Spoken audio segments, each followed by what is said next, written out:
Hello there. This is episode 146 of Gracefully and Frankly. I'm Lisa Brandt. I'm Erin Davis, and we're still together, although another celebrity breakup this week, and didn't see this one coming. No.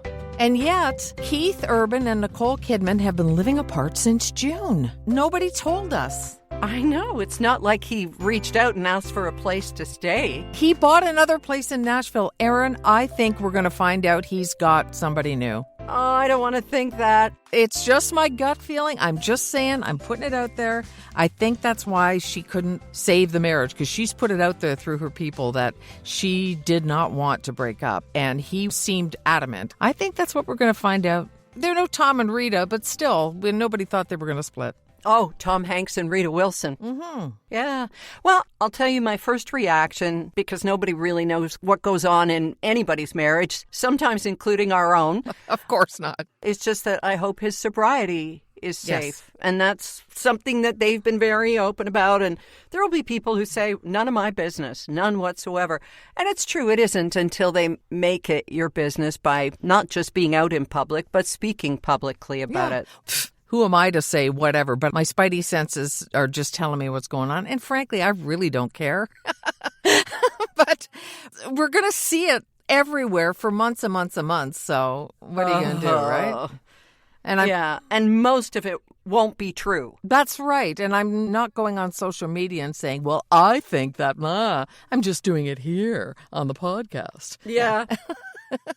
Some people were speculating on my Facebook page that he was tired of all her racy, sexy roles. And it's like, he knows what he signed up for. That's her job, for goodness sake. Exactly. Do the Botox, show the boobs, all that kind of stuff. But right on. Well, and you're right. Unless you're in the marriage, you just don't know. So that's the absolute truth. You know what I did, though? I was looking up the shortest and longest marriages in Hollywood, just for kicks.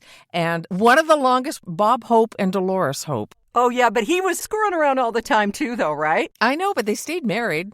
Yep, that's true. A lot to be said for inertia and probably Roman Catholicism. But anyway. And wanting to hang on to half your money as well. Well, there's that. Britney Spears and Jason Alexander has to be in there. Oh, yeah, but see, they don't count to me. That's just a kid being dumb. Okay. The one I like is Ethel Merman and Ernest Borgnine, because they only lasted about 40 days, and she left him when he gave her, what's it called? A disease? No, what's it called when you fart under the covers and hold the person there? Oh, a Dutch oven? A Dutch oven. Oh, my God. That broke them up. Yeah, she's like, I'm not having any of this. Oh, jeez. Well, Renee Zellweger. Oh, Kenny Chesney. Yeah. Kenny Chesney, yeah. That was very short-lived. Oh, well, nobody's perfect. They just have their stories and their mistakes and their problems on the front pages, where we live in quiet desperation. That's right. Are grateful nobody's taking pictures most of the time. Oh, my goodness. Thank goodness there was no social media back in the day. That's for sure. Absolutely. Jeez. Well, let's get back to real life. Bit of a lane change here, but I came across something the other day. You love watching comedians, and you know the comedian Brian Regan. Regan or Reagan? Regan. Okay, that's how it's spelled. Right. Yep. So I'm watching an old episode of Comedians in Cars Getting Coffee, because I had a bit of time to kill. And, sometimes it's like listening to happy music when you're kind of in a down mood. If you just put on something you know is going to make you laugh, it's a bit like a cup of tea or some comfort food, and it just kind of raises your spirits. So Brian Regan I loved from Loudermilk. You've loved him from his stand-up stuff. Just for years. He's just one of those guys, one of those journeyman comics. Well, there was something that he said at the very end of the episode that really stuck out to me, Lisa, and I wanted to get your take on it, too, because here it is. Okay, here it is from Comedians in Cars Getting Coffee on Netflix, Jerry Seinfeld with Brian Regan. You know, the butterflies? Yeah, the butterflies. Oh, I need that. I always say that the things you remember in life are the things that happen right after you had butterflies. So you should never avoid the butterflies, because those are the memory makers. Very good. That's nice. I like that. Yeah, I like that, too. Yeah. So pay attention. That's the same thing as somebody once told me, if something scares you, you've got to do it. And that got me running toward things that scared me instead of running away from them. It's kind of the same thing. You get nervous, you get excited, right? Yeah, sometimes, though, the butterflies are a warning. And getting scared, you're getting scared for a reason. No, I'm not talking about you, of course, like running into traffic or anything like that. It's like taking a leap of faith more, right? Right, okay. Yeah. Well, what has given you butterflies? Usually something very exciting that's going to be memorable, usually a performance of some kind. But they're also a warning. Don't say it. Don't say it. You want to say it, but don't say it because it's going to have months, years of repercussions. And usually those butterflies are trying to fly up to my mouth and fill it. So sometimes those butterflies are good. What about you? What have you done that's given you butterflies? I find butterflies and getting frightened by opportunities are go signals for me now. So publishing novels. Yes. That was big because you put it out there for anybody to do whatever, write a review, whatever. Tell you your baby is beautiful or ugly, which nobody wants to hear because you know your baby is beautiful. That's right. But it's not my baby anymore once it's out there. So it's up for other people and you have to be okay with that. And I am. Now, I know I would get butterflies if someone tried to tether me to the top of the CN Tower and do that leaning thing. I would not do that. Yeah. So I guess it's not an absolute. But yeah, stuff that people will have an opinion on, you just have to let it go. Last time I had butterflies was last weekend, booking the cabin on Gabriola Island, a cabin that had no reviews. And I'm starting to think it's a problem with Verbo because I wrote a glowing review and it sends you an email, says your review is up, go look at it. I click and it says page no longer exists. That's weird. Yeah, if it's a Verbo hiccup or what it is. But we're speaking about renting places that aren't your own for short terms. And Shelley gave us this amazing call that we thought we'd share with you this week because we were talking a few episodes back and she wants our perspective on this whole thing because people were weighing in. Would you rather stay in a hotel or would you rather stay in a short-term rental place? And by the way, did you know that Airbnb got its origins from somebody who just wanted to set up a network of people who had an air mattress available for somebody to crash on? I did not know that. That's funny. It's absolutely true. I learned it from Terry O'Reilly and Under the Influence podcast. So let's listen to Shelley's call, and then we'll offer our opinions, which of course will be much better than on a celebrity marriage. Here we go. Hi, Erin and Lisa. This is Shelley. I enjoy listening to your podcast while I'm exercising, and the one I listened to today I found really interesting. I wouldn't mind getting some more tricks and tips from you or your listeners about the whole hotel versus Airbnb or VRBO. As we try and navigate this new winter after selling our house in Florida, we're having a hard time figuring out which is better. We just rented a VRBO in Sydney in a wonderful location, but the furniture was not at all comfortable. The bed was not comfortable. The kitchen was very poorly equipped. As well as that, we had to buy toilet paper, tissue, and paper towel. And then at the end, all these rules for cleaning, in spite of the fact that we paid a darn good price, including a cleaning fee. I'm just not sure where to go. I like to have comfort, and I don't necessarily want to be on the go every minute of every day to read a book or something like that. I don't know if there's a way you can filter down these sites. Just thought maybe it'd be something you could ask your listeners. Thanks so much and continue to do this great work. I can relate, Shelley, to, and so can you, Lisa. You were with me. You and I rented a place, Qualicum Beach, which is a couple hours up island. And we got there, and we've talked about it a few weeks ago. It was kind of poo corners, but there were no paper towels. Yeah. I know that's a silly thing to kind of go, hey, but it just pointed out to me that everything in this not inconsiderable cost was not going to be covered. I think that's the difference between a hotel and a stay at one of these private places is that with a hotel, if you demand consistency, if it's going to make you crazy that you don't have something that you always want and you know you can get it in a hotel, then do a hotel. Keep your blood pressure down where it's supposed to be, but you can get an exceptional by going through one of these sites or renting someone's home or short-term rental. You might not, though. That's the thing. There are different kinds of people. Some people want to order the same dinner every night and other ones want to take a chance. There's a lot of people who just want to be in their own home, Yeah. no matter what country they're in. Well, then stay home. But we're always looking for an adventure, and the things we want about home, we take with us. And, this sounds like an Envy pillow plug, but we'll talk about Envy in a little bit and their new discount for GNF listeners.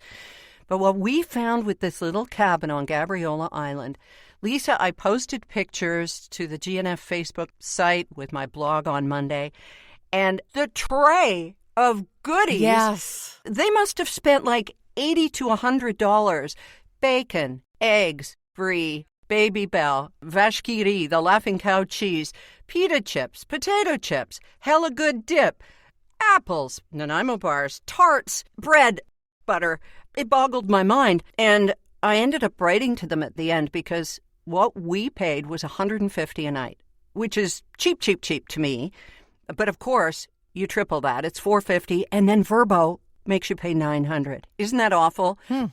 For the cleaning fee and the booking and the yada, yada, yada, it ends up double the cost. So that's something you don't see in a hotel. So you don't get the cleaning fee and all that. Something that Shelley wondered about filtering when you're looking. I don't know if you use Expedia or not. I do. Mm-hmm. And they used to say hotels. Now they call them stays because you can actually filter and you will get hotels and other rentals if they've made them available, if they're not exclusively with Vrbo or whatever. And you can make that kind of a decision, compare apples with apples and oranges and see if it's got what you want. That is so cool about that owner. Now, the place itself, was it up to snuff? It was rustic, which is what we wanted, but rustic doesn't have to mean falling apart. Right. Or filled with cobwebs and stuff like that. It was clean. The bathroom had been renovated. The kitchen was so well stocked with everything we could need, even an air fryer. Lisa, I didn't have to take my air fryer. It's crazy. I know. But the furniture was a little tired. There were a couple of chairs that made very strange sounds when we got out, but the couch was great. Now, back to filters. You can ask for pet friendly, which of course we had to do. Mm-hmm. Now, here's where you can negotiate. This may be a tip somebody doesn't know. If the listing says one dog only, I've reached out a couple times and said, look, we have 2 little dogs. They're well trained. They're quiet. And they amount to one dog, really. If you put them together in a blender, they'd be one dog. Stop that. Okay. The point is, Lillian and Ford, who owned this house that we rented, said, absolutely, you had us at Havanese. So if you just reach out, you're talking with people, you're dealing with people, whereas hotels, they may say no. Because it's corporate policy, which you don't have to deal with otherwise, yeah. There's so many pros and cons on both sides. I still lean into the renting somebody else's space. And I ended up suggesting to them how they could make a little more money than $150 a night. Because in her bathroom, if you open it, which of course you do as a renter, because there might be something in there you need, she had razors, full tubes of toothpaste, feminine supplies and stuff, and a little honor pot, where you leave money for that stuff. I said, you can start putting price tags on the stuff on the kitchen table that you left. There were beer in the fridge, Lisa, and they were all for guests, for us. But I said, just, put $1 on each of them. Make a little bit of your money back. A hotel would cost hundreds of dollars for those things. Right. So it's a hard slog out there for people trying to make an extra buck on the side. And if this is how they're doing it, I'm all for supporting them. But let's work together on this. Ask your questions. Read the reviews, Shelley. If there aren't reviews, ask yourself why. Be sure and leave your review of the place in Sydney that left you so disappointed. Oh, yeah, for sure. Help other people along the way. Like the place we stayed in Florence that didn't have the elevator that was promised. And we had to go up huge, massive, tall staircases with our luggage and everything. It's like, hello? Yeah. You had to mention Florence again. Jeez. Have I told you about our 3 weeks in Italy, lovey? Yes. Read the reviews, trust other travelers, and when you review, be honest about it because people are counting on you too. Shelley, that's all the advice we've got. And thanks for calling our Gracefully and Frankly voicemail line. It's so easy. Go to the website, gracefullyandfrankly.com. The little microphone icon, that looks like a pill or a mic down in the bottom right is where you leave your message. And thank you.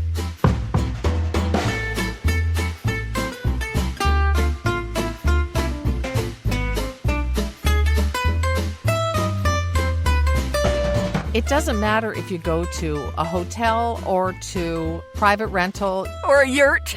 Or a yurt. You want to take your Envy pillow with you. And taking your Envy sheets might be a little tall order, but they're wonderful. You're going to want to have them at home on your bed for sure. Well, the best part of traveling when it comes to Envy sheets is getting home to them. With the 100% pure Tencel of these sheets, bio-infused with natural copper. It makes it longer lasting and 100% copper ion coverage. So you're totally covered. No nanoparticles, polymers, or additives used. They're green. They're safe. But who cares about that when you're lying in them and they're comfortable? And there's a discount. Yes, a new code, GF15, on the sheets only will get you 15% off. Now, just to let you know, you can't combine codes. You use one code at a time. This is how this works. That's right. Everything else is 10% off using the code GF, except for the exceptional sheets. GF15, go to Envy, ENVY, pillow.com. And use the code GF15, and you'll sleep like a queen and a king. So I was writing an article for this magazine in London called Lifestyle I write for, and one of the topics was SAD, seasonal affective disorder. And I think that time of year is coming. They talked about light therapy, and I talked to some experts about different things, and you notice how dark it is so early now? We're having fires after supper, yeah. Yeah, we're going around and changing the timers on all our lights now to like 6 o'clock, and it was, 9 o'clock, and then 7:30, and now it's back another 90 minutes. You don't really notice it until it's like, oh, time to change the timers. Right, and now we're heading toward that time, and I know I don't go out in the sun too much, as you know, but the light is so important. So do you have one of those lamps? I don't. I have thought about it, and then by the time I get around to trying to find one, I feel better. So I've never gotten one. Do you? No, I'm okay with all of that. But there are these supplements. I've been seeing ads and stuff for fall depression, supplements, SAD, that sort of thing. Did those come up in your article at all? Yeah, not for the article, but they came up in the research. There was a brand of DHEA, it's a hormone, that was pulled off the market, and it was unauthorized, hadn't been through Health Canada. And these supplements often concern me quite a bit, even if they're authorized, because I went to my hormone doctor when she took me off estrogen because I have cancer in my family. And I said, oh, well, I'll just take this red clover. It feels just as good. And she's like, Lisa, that's estrogen. You can't take it, even though it's plant-based and it's so-called natural. So this stuff scares me sometimes because we're medicating ourselves with so much of it. But this one Natrol was pulled off the market. Health Canada came down on them like a brick house, and they surrendered all the product. So it's not on the market anymore unless somebody has it in their house, and I hope they don't. Taken through the Health Canada process and seen to be safe, and whether it's got the amount of stuff in it that it said it would and all that kind of thing. Well, you have to be so careful. The messaging out there is confusing to begin with because garbage is coming up over the border about Tylenol and stuff, and because they're not using facts. And we need to tell you that Dr. Oz has major shares in a company that competes with Tylenol. Yeah. So it all comes down to what's happening behind the curtain. But in terms of supplements, you have to count on our government to make sure that it's safe. And I'm not a sheep. I just know that these are scientists and people whose job it is to keep us safe. Exactly. That's not naive. No, that's not naive at all. Thank goodness they're doing what they do. Absolutely. Oh, they did their own research. Well, good. They're supposed to. That's what they went to university for 18 years. Exactly.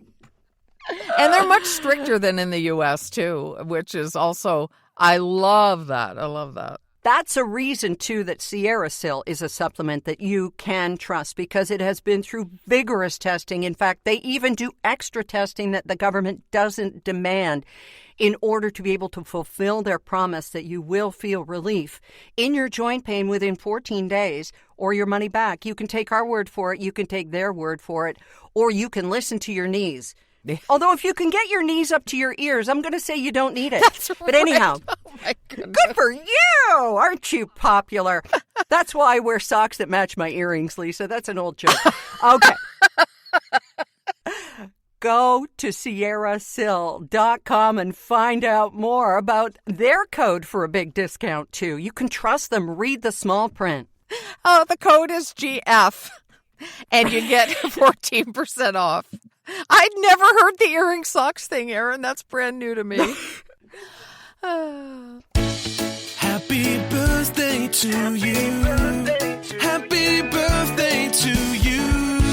I guess I'm not going to send you a birthday card because postal strike, and you know me, I'm always looking at cards and thinking, I'm going to describe this to Lisa instead of buying it and sending it.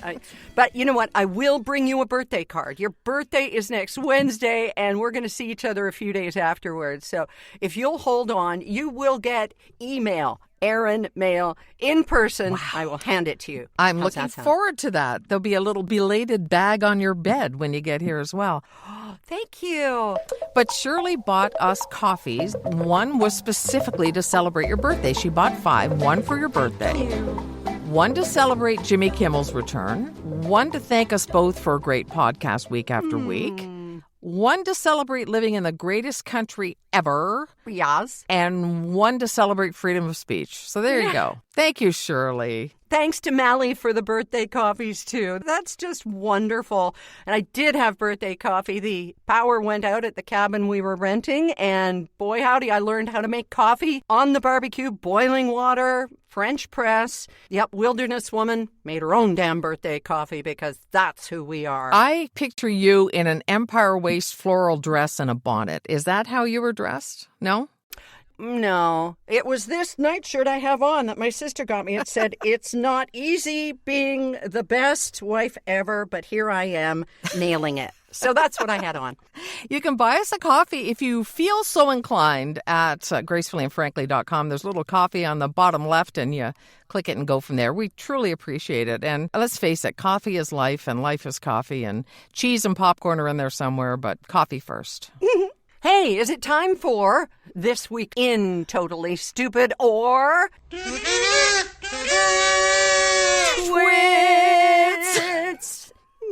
Me. No, not me. Somebody else. Okay, you found this. Yeah, so WestJet Security is this week's twits. WestJet had a data breach and some customers' information was stolen. They say it wasn't financial stuff this time, but your personal information was grabbed. And I don't know about you, but I've had an account at WestJet, and there have been so many of these data breaches. There was one at Harrods in England recently. Ooh. Remember earlier this summer, 16 billion passwords or something and logins were stolen from Apple, Google, and Facebook. And yep. The reason they're twits is because in their statement afterwards, first they say, we regret this and we're sorry. They always say, we are upping our security. We're implementing more security measures. We're going to put more security in place. Well, if more security is possible, why aren't they doing it before the information is stolen? That's what I want to know.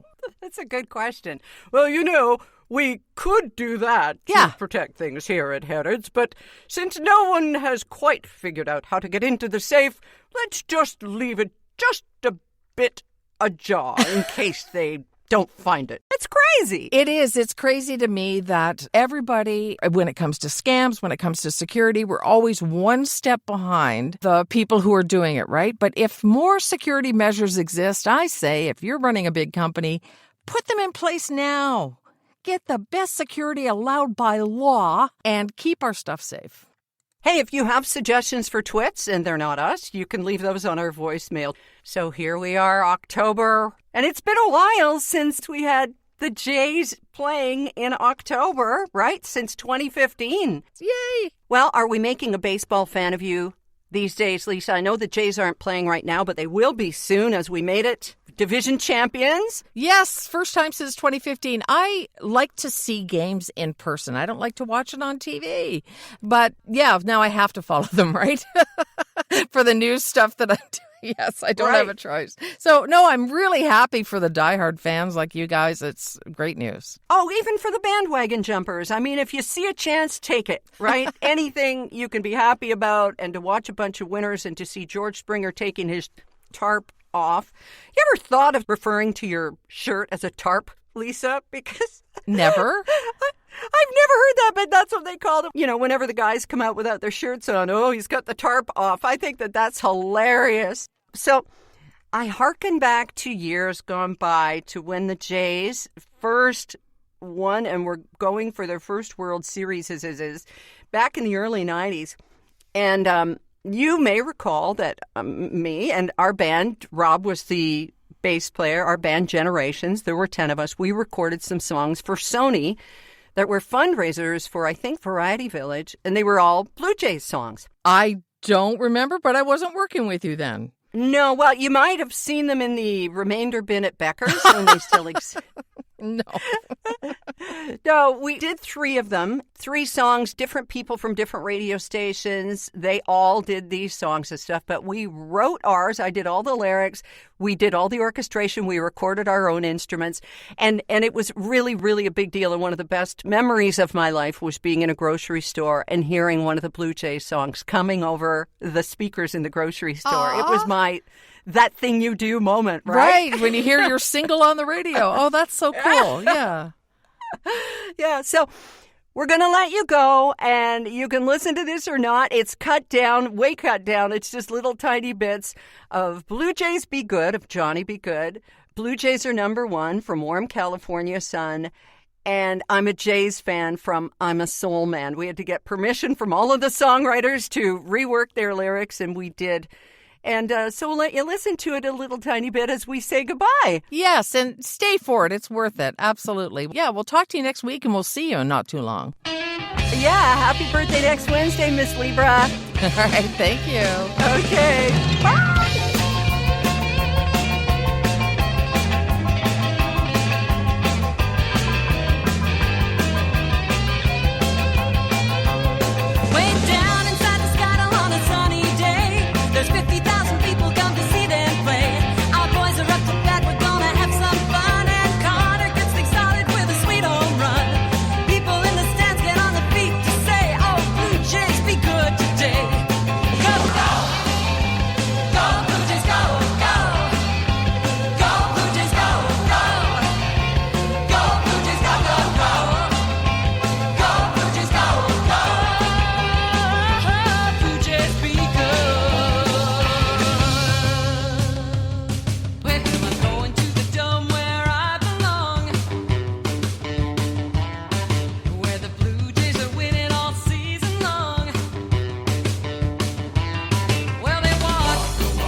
Good, everything's all right.